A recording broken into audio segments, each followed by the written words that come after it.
Assalamualaikum Ustadz. Waalaikumsalam warahmatullahi wabarakatuh.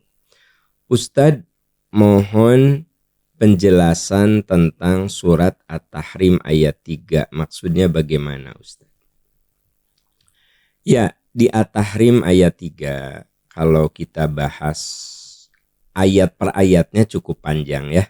Tapi intinya begini, Nabi SAW bercerita tentang satu hal kepada Hafsah, istrinya.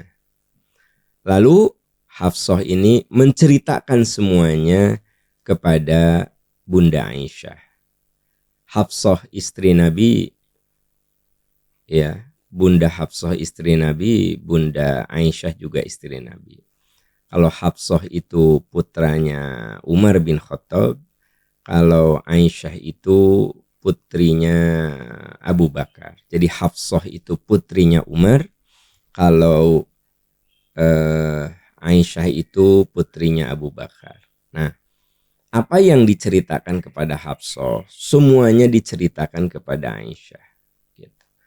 Maka turun ayat memberikan arahan bahwa kalau suami bercerita kepada istri, bukan berarti semua yang diceritakan suami itu harus diceritakan lagi sama orang lain, gitu. Jadi ibu-ibu kalau suami ibu cerita tentang masalah kantor, cerita tentang masalah teman, ya, itu bukan berarti apa yang ibu dengar itu kemudian ibu semau-maunya cerita kepada orang lain. Nah, boleh jadi apa yang diceritakan sama suami kepada Anda itu ya itu milik Anda, gitu. Jangan kemudian diceritakan lagi ke adik, kakak, ipar, mertua, teman. Suamiku begini ya, cerita di kantornya bla bla bla bla. Ya boleh jadi si suami cerita itu sekedar mencurahkan sebagai Anda sebagai teman bercerita suami saja. Nah, jadi untuk ibu-ibu ini pelajaran berharga bahwa Nabi pernah bercerita tentang satu hal secara detail kepada Hafsah, malah Hafsah menceritakan itu kepada Aisyah. Oleh Nabi ditegur, ya. Nah, ini dijelaskan dalam surat At-Tahrim. Gitu. Jadi apa pelajaran berharganya? Tak semua yang Anda dengar dari suami itu Anda ceritakan sama orang. Ada bagian yang memang itu mah hanya milik Anda.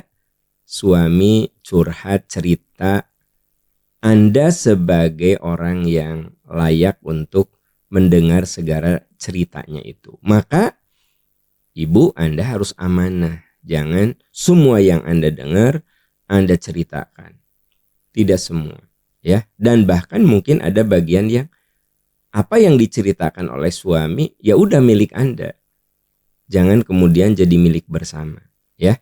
Nah, padahal ini kasusnya Hafsah itu istri Nabi, Aisyah itu istri Nabi. Hafsah itu bercerita segala-galanya kepada Aisyah. Nah, padahal sama-sama istri kan, gitu. Maka ada teguran bahwa kalau suamimu udah cerita tentang A, udah itu milik kamu, gitu. Jangan kamu share lagi ke yang lain. Itu maksudnya, ya. Wallahu a'lam bishawab.